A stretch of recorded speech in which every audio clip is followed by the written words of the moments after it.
আসসালামু আলাইকুম প্রিয় দর্শক, আপনাদের সকলের সহযোগিতা চেয়েছিলাম আমাদের ১৩ মাসের একটি শিশু কন্যা বাচ্চা তার সুচিকিৎসার জন্য।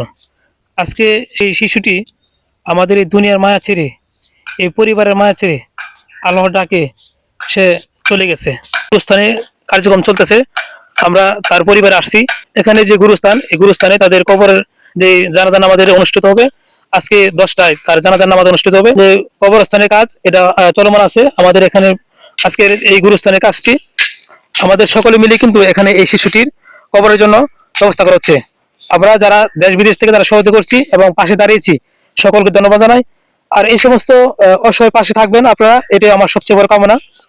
আর ১৩ মাসের শিশু কন্যা বাচ্চাটিকে আপনাদের সহযোগিতায় পিজি হাসপাতালে ভর্তি করার কথা ছিল, কিন্তু আমরা এই বাচ্চাটিকে সৌরাদ্দি হাসপাতালে ভর্তি করেছি।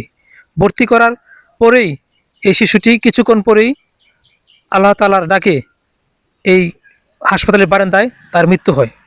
আপনাদের সকলের দোয়ায় এই শিশুটি হাসপাতালের বারান্দা পর্যন্ত পৌঁছাচ্ছে। আপনাদের সকলকে আমি স্যালুট জানাই। চেষ্টার পরেও সেই শিশু কন্যাটি আজকে দুনিয়ার মায়া ছেড়ে, পরিবারের মায়া ত্যাগ করে আল্লাহর ডাকে চলে গেছেন। সকলে ভালো থাকবেন। আর এই সমস্ত অসহায় পাশে থাকার জন্য আপনাদের দেশ এবং প্রবাস থেকে সকলের প্রতি আমি চিরকৃতজ্ঞ এবং সকলকে অভিনন্দন জানাই। সকলের সুস্বাস্থ্য কামনা জানিয়ে সকলের পরিবারের নেক হাত দান করুক আল্লাহ তাআলা, এই আশা ব্যক্ত করে আজকের মতো এখানে শেষ করছি। আসসালামু আলাইকুম।